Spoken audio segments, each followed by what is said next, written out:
Caravaggio's adrenochrome addiction.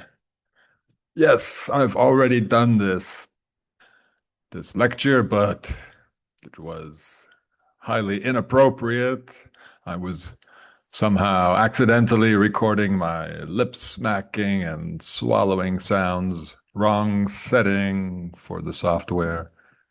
But it's highly inappropriate, obviously, when you're doing a lecture on adrenochrome addiction, which probably involves injections, but there's a lot of wine drinking here as the main symbol of such injections. So let's give it another try. And just to remind you, if you haven't seen, or just to inform you, if you haven't seen the first take of this lecture, I am doing these lectures not because I like to inspire my listeners with fear and horror, but to make it quite clear to everyone that we're not being ruled by people who are out of touch, people who are just a bit too greedy or much too greedy. No, we are dealing with psychopaths, addicts, and well, maybe that will help inspire some people to do what needs to be done, embrace the only solution, at least the only solution I can see, to which I do allude in some of my other lectures. With that said, let's go ahead and, well, fortunately, it's usually better the second time around. And I do have a little more to contribute to this discussion of 5 paintings by Caravaggio. With that, let's get started with Boy with a Basket of Fruit by the master painter Caravaggio. Yes. Why is this a masterpiece? I don't think there is a good reason for that designation. And the content, on the contrary, should make us reject works of this sort. I think what we miss is that these painters, who are not the people we are told Caravaggio was not a person. Whoever these painters were, did have an aesthetic, a coding system, which is not known to art interpreters, art analysts. Often, when there is more than one element or object in the painting, the two elements, though very different, are meant to symbolize the same thing. And that's what we have here. The boy is fruit. He is holding fruit, but he is fruit. He is also Dionysus and Bacchus, who are associated with grapes, grape leaves. There you have them.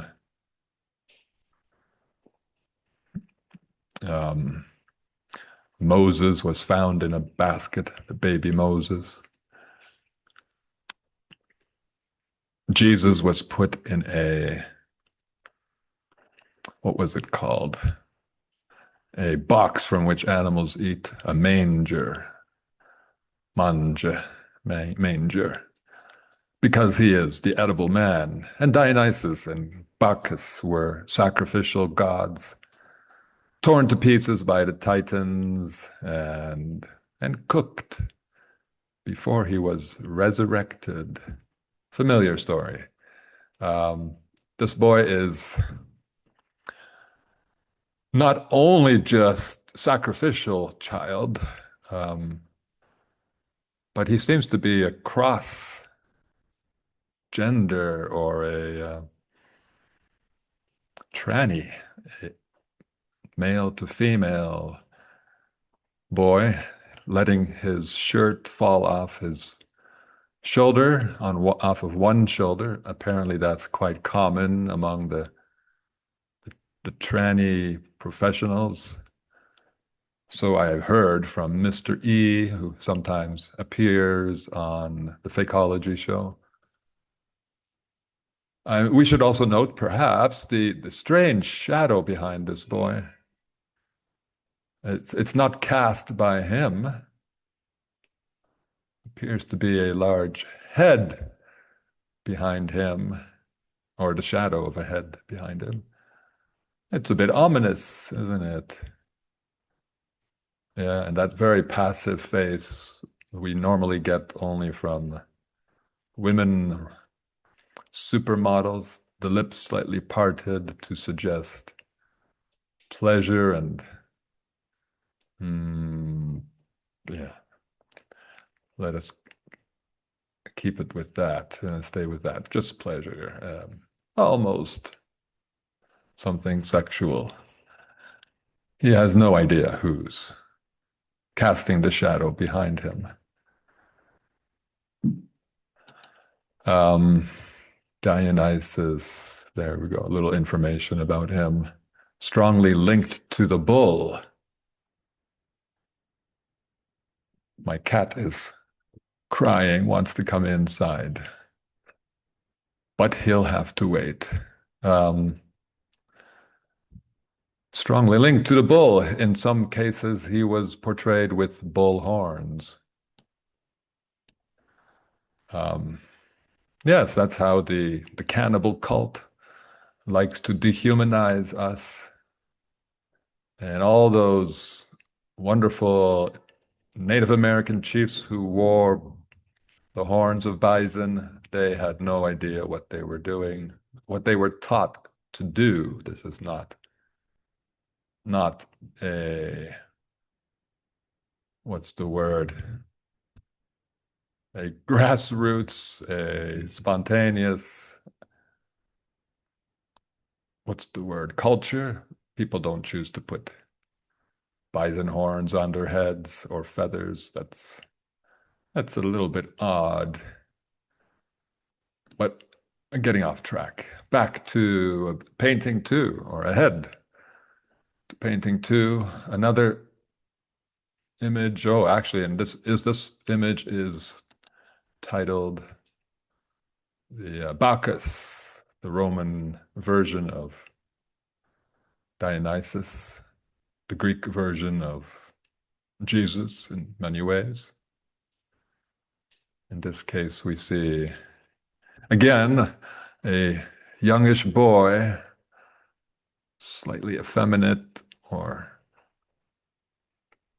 slightly girlish, again, with a robe covering only one shoulder and extending his an arm holding a broad rimmed wine glass full of red wine, of course, red wine. That is their symbol for blood, human blood. Apparently, this painting is special because on this jug there was once a visible image reflection of Caravaggio. He doesn't sign his paintings. Well, only one. But he often has his face painted onto one of the characters portrayed in his painting. So he does manage to get himself in it. Let's have a quick listen to what this expert has to tell us about a painting he really doesn't understand. Caravaggio created this painting around 1597, and if someone asked you what you see in this detail and you answered a carafe of wine, you'd only get partial credit for your answer. Sorry, but this detail, my friends, has been found to contain an early self-portrait of Caravaggio at his easel, visible as a reflection in the glass carafe. You aren't seeing it, you say? To tell you the truth, me neither. In actuality, you can't see this detail with the naked eye. It used to be visible, however, since it was mentioned by an Italian restorer in 1922. The mere curiosity of the painting, but the real confirmation came centuries later thanks to modern technology. In 2009, a team of restorers from the Opificio delle Pietre d'Oro in Florence subjected the painting to multispectral infrared reflectography. This technique allows us to see beneath the layers of paint and varnish that the human eye cannot penetrate, and what appeared in those images was astonishing. Hidden in the wine carafe was a tiny self-portrait of Caravaggio. According to their description, the images revealed a young man with dark curly hair, the white collar of his shirt standing out in front of an easel with a brush in hand. To grasp the genius of this detail, it is estimated that the self-portrait measures only about 6 to 7 millimeters. Well, we'll have to take their word for it. They did not release their study images. But okay, we have the spectro whatever people and the restorer who both alleged that this carafe contains an image of Caravaggio. Well, that's just clever, I suppose, if you don't understand what's happening here. He signed the carafe or he portrayed himself on the carafe with the red wine because it is implied that this is his blood, a Caravaggio's blood. Moreover, it gets more interesting. This painting, rather important. Caravaggio's name bears very close resemblance to the Italian word for jug or pitcher, or in English, carafe. The Italian is carafa. Carafa. Caravaggio. This is not a coincidence. Caravaggio is in the carafe. He is the red wine. He is the sacrifice. There you have the Italian picture dictionary. We move on to the next painting, work of ingenious, who knows what the right word is, psychopathy, more evidence of the adrenochrome cult. This is titled The Beheading of Goliath by David.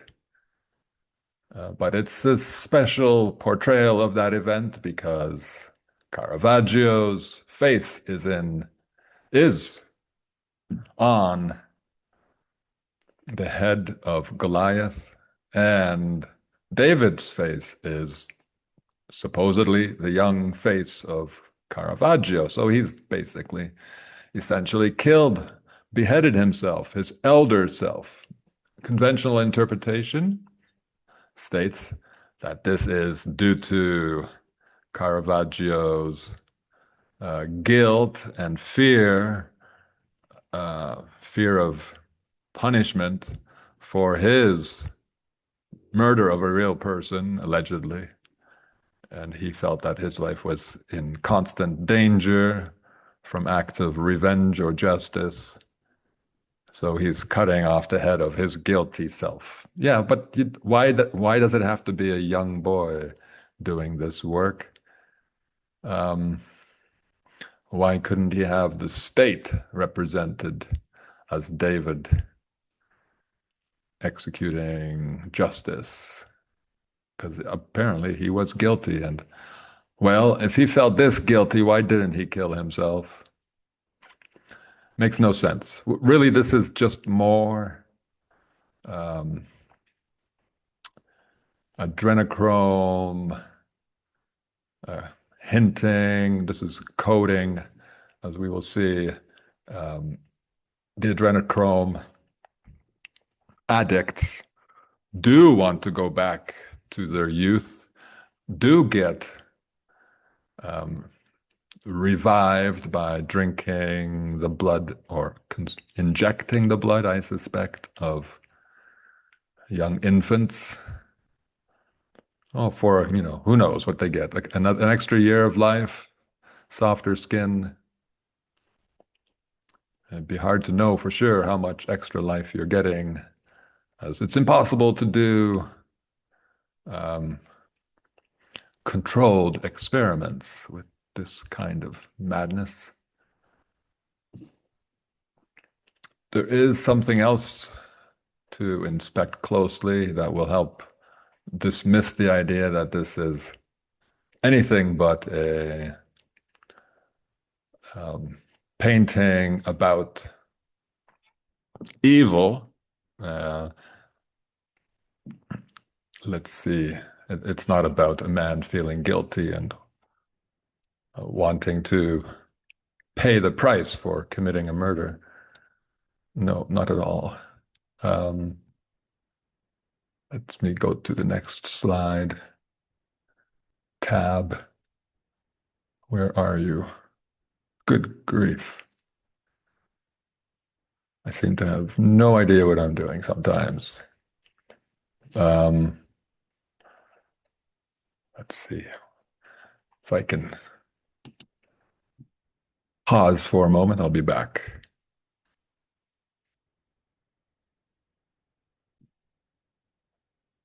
All right, let's please note the direction of this sword, the way he's holding his sword, as if he doesn't realize that might be a little dangerous. It seems pressed against his thigh and crotch. I wondered about that. These pointy objects. So that's first thing to look at. Turns out that good injection sites, intramuscular, I suppose, include a spot very close to where that sword is pointed. Yeah. Could be just coincidence, right? But let's have a look at this very special sword. It contains it features an inscription. And yeah, the video we were listening to, does explain that this is HASOC with a dash between the H and the A. No explanation was offered for what this might mean. So I took it upon myself to convert those letters into numbers. HASOS equals 8119, the light comma there to remind us that they're separate letters, but we'll treat them as one number, 15 and 19 for O and S. So we have the dash. I'll treat that as a negative, as a minus. That would give us 111, 8 minus 119. There are no negative numbers in numerology, so that's 111. And then it's normal to add. So I'm taking this space between these two numbers to mean we should add. We have 15, 19. Together, they make 1630, which reduced to 20. 1 plus 6 is 7, plus 3 is 10. The 0 can be treated as another 10, gives us 20. That's the double X in Roman numerals, which is also a symbol for the double cross. We have been double crossed by the people we trusted. 1630 is also an important number. It's exactly 20 years later than Caravaggio's death, 20 years after his death. There you have it, 1610. So he died at age 38, which is code for 11. We have an 8 on the 18th of July. 18 is code for 666. It's all coincidence, of course. And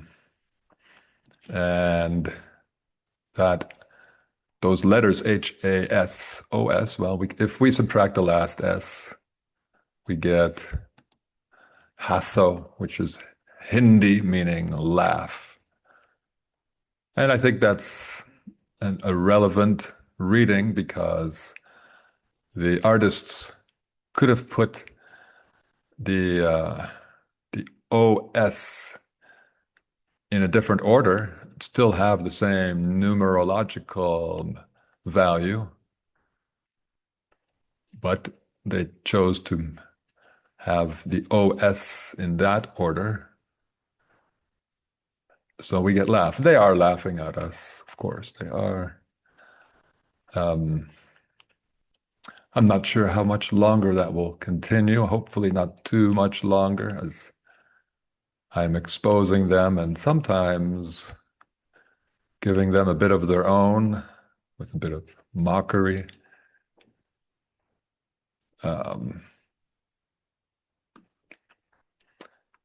Yeah, next painting. Even This particular perhaps his most famous, according to some, this is the beheading of John the Baptist, I believe. Let's have a listen to the non-expert tell us what this doesn't mean. particular artwork by Caravaggio, although it holds the distinction of being his largest piece, is also notably unsettling in many aspects. It possesses a profound sense of power, yet remains shrouded in darkness without any evident redemption. Similar to some of Caravaggio's other works, it explores He was into beheading scenes,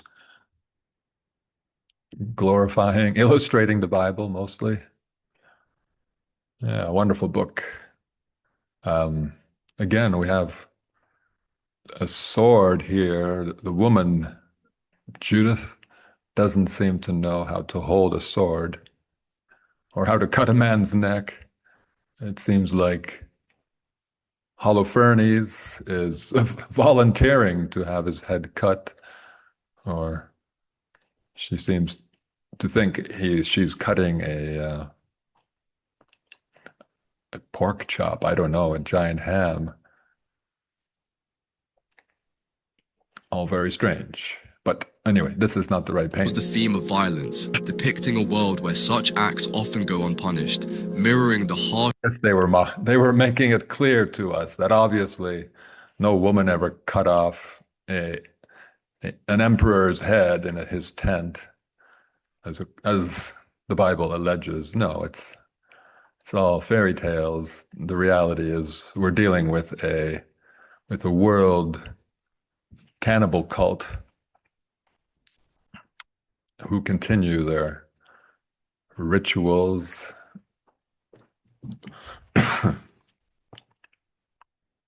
realities of the real world. Unlike Caravaggio's depiction of the martyrdom of Saint Matthew in the Contarelli Chapel, where an angel intervenes to bring victory to the saint, this painting lacks such a resolution. Historically, this painting is housed in St. John's Co-Cathedral in La Valletta, Malta, which during Caravaggio's time was under the control of the Knights Hospitallers of St. John, an ancient None of that might be true. So let's move on to my analysis. We get to the nuts and bolts, the meat and bones.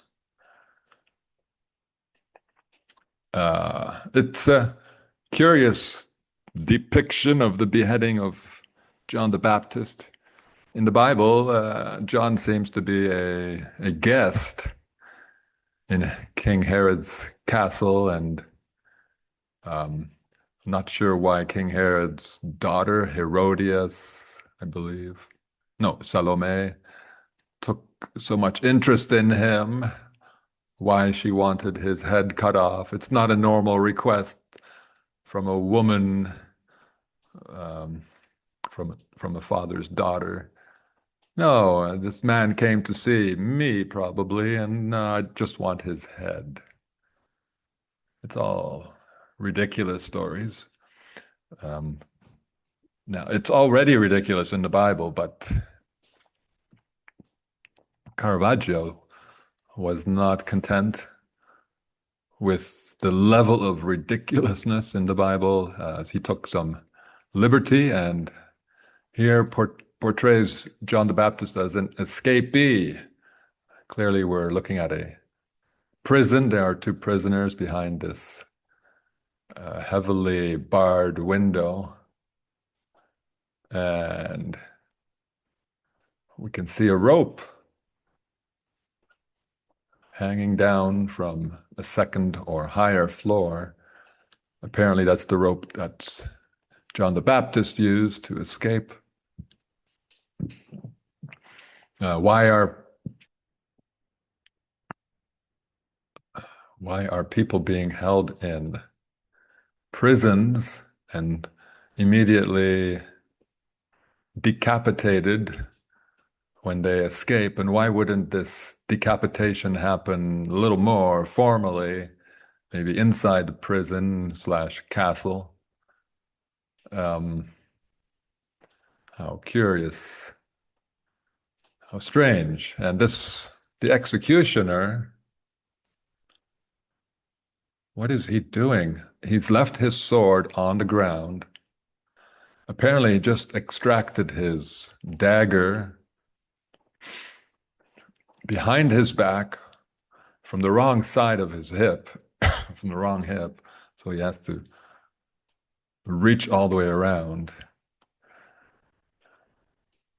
And John the Baptist is already bleeding. So what, did he cut him first with the large sword? And he's already cut him with the dagger, and now the dagger is going back into its scabbard? This doesn't make any sense.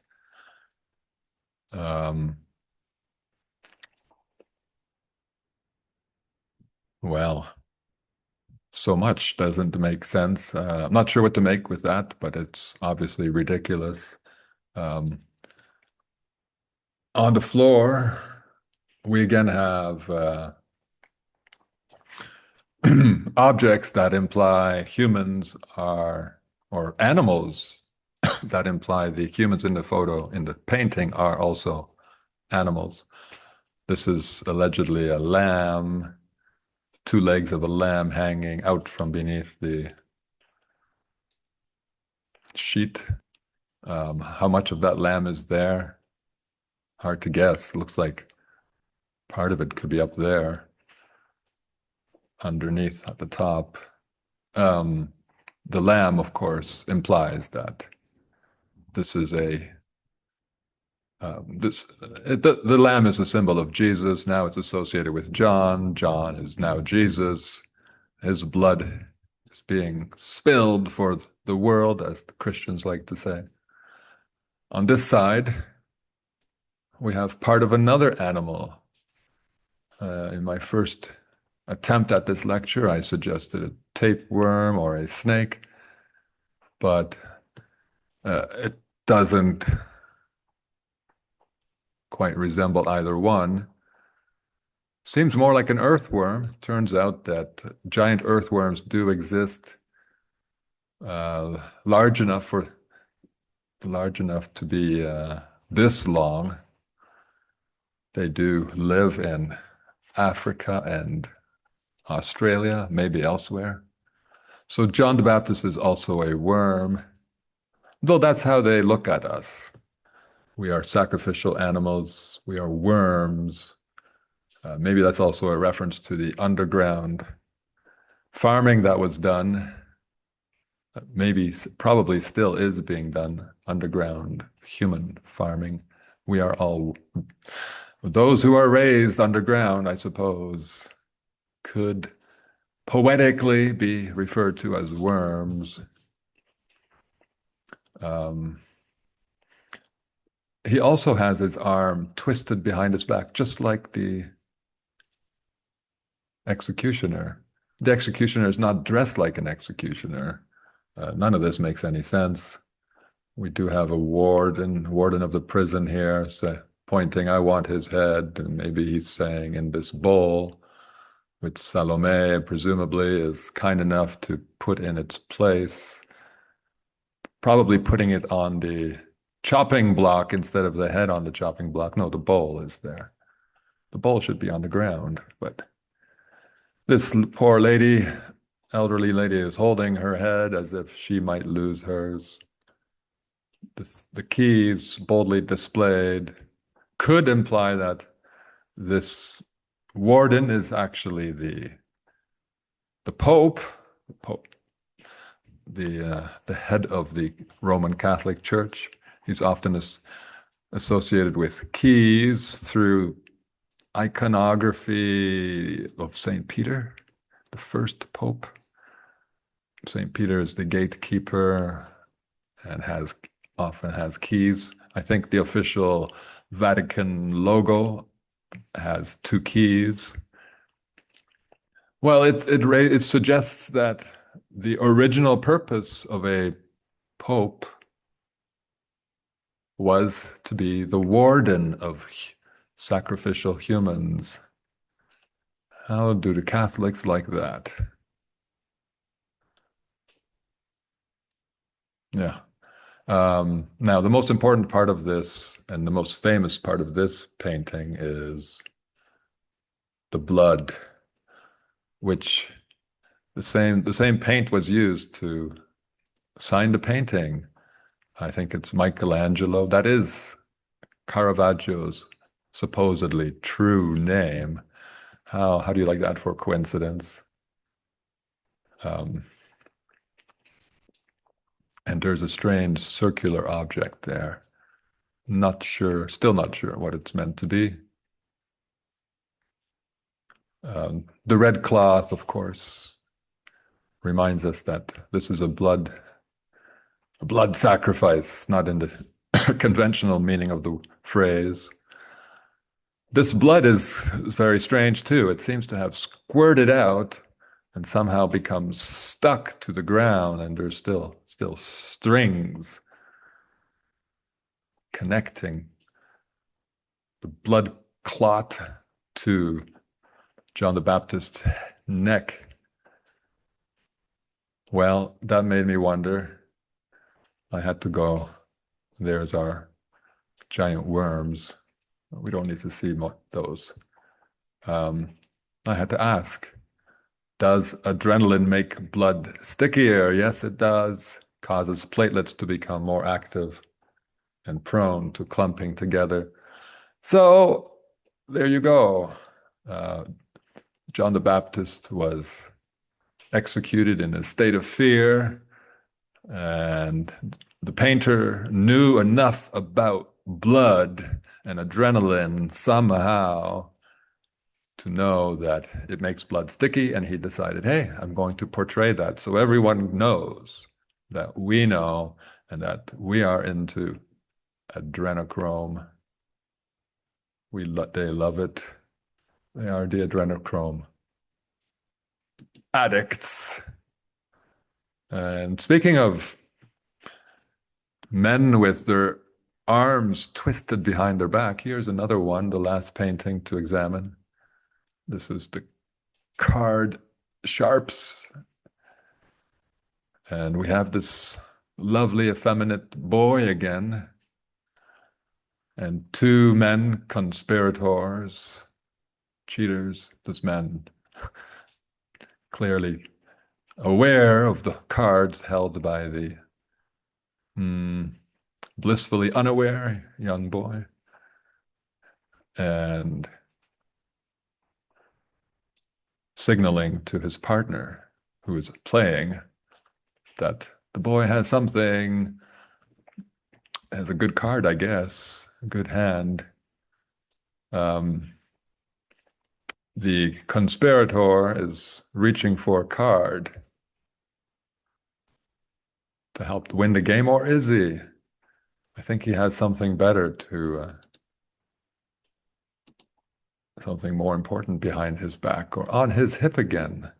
This time not a dagger. That's so damn small. There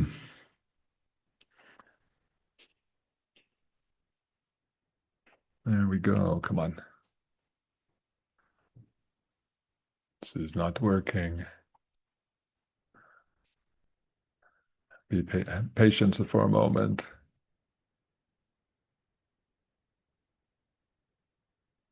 Yeah, this is not a dagger. Does have the length of a dagger, but there doesn't seem to be a blade. Instead, it seems like a straight point with a little ball at the end. Maybe that's part of the scabbard. Strange handle. And yeah, during my first attempt at this lecture, I realized, hey, that's alluding, referencing a, what do we call it? Hypodermic needle. Yes. No, I'm not pulling this stuff out of thin air. This is not a dagger. And these gentlemen are similar clothing, yellow with black stripes on one sleeve, yellow with black stripes on his vest. Well, that's suggesting that these men conspirators are wasps or bees. Bees have stingers, as do wasps, and hypodermic needle is a stinger of sorts. We can see the hand of the cheater. It's resting on a table, but I think intentionally placed very near, at least optically, near the hypodermic needle. Perhaps one for withdrawing blood, not, well, and then afterwards injecting it. That might explain why this young Bacchus-like man is wearing very dark scarlet cloth, like dried blood, and his sleeves are a little bit flower-like. What do bees and wasps like? I guess for sure bees like their flowers. Flowery boy. What's in his hat? Is that some strange flower? I don't know. They have feathers, I guess, to reinforce the idea that they can fly. Feathers in their hats. Well, there you go. More adrenochrome coating in famous paintings. Is that all? No. I wanted to link this to, this is a bit of bonus, to that first painting, no, that second last painting, St. John the Baptist having escaped from a castle with barred windows on the ground floor.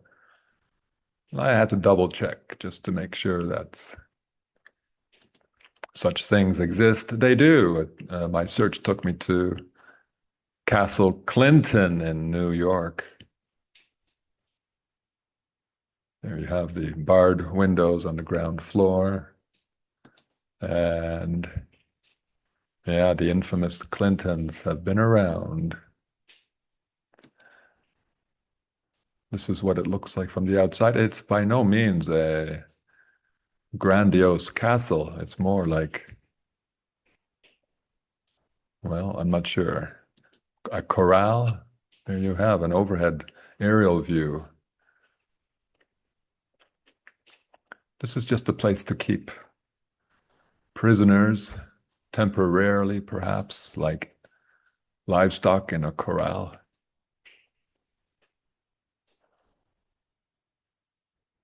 And what else do I have to share? Nothing. Tonight I'm doing a show with Republic Broadcasting Network. I think I'll focus on the illusion of nation states. Yes, we live in a one world empire. Well, enough for today. I'll leave us. Oh, there's a lovely worm. Yes, worms do have their purpose. Anyway, in contrast to the psychopaths who gave us our culture, our paintings, our books, our movies, our computer games, etc. I hope this little lecture has none of my smacking and swallowing sounds. I did make some adjustments, so let's keep it at that. I have one. Of course, I must remember to share, and remind everyone that virtually everything I mind share here on YouTube and BitChute is in my books. And 2 of them are now available on lulu.com. The Holy Spells and Counterfeit Classics. The Criminal Bible will be next. Then the Encyclopedia Commedia or Lucifer's Library. These are exceptionally large books. And finally, my upcoming comedy. Everything's nearly ready. Please check out what I have at lulu.com or just order a PDF directly from me. Thank you. I hope this has been enlightening, disillusioning, another word looking for something, strengthening, fortifying, I hope.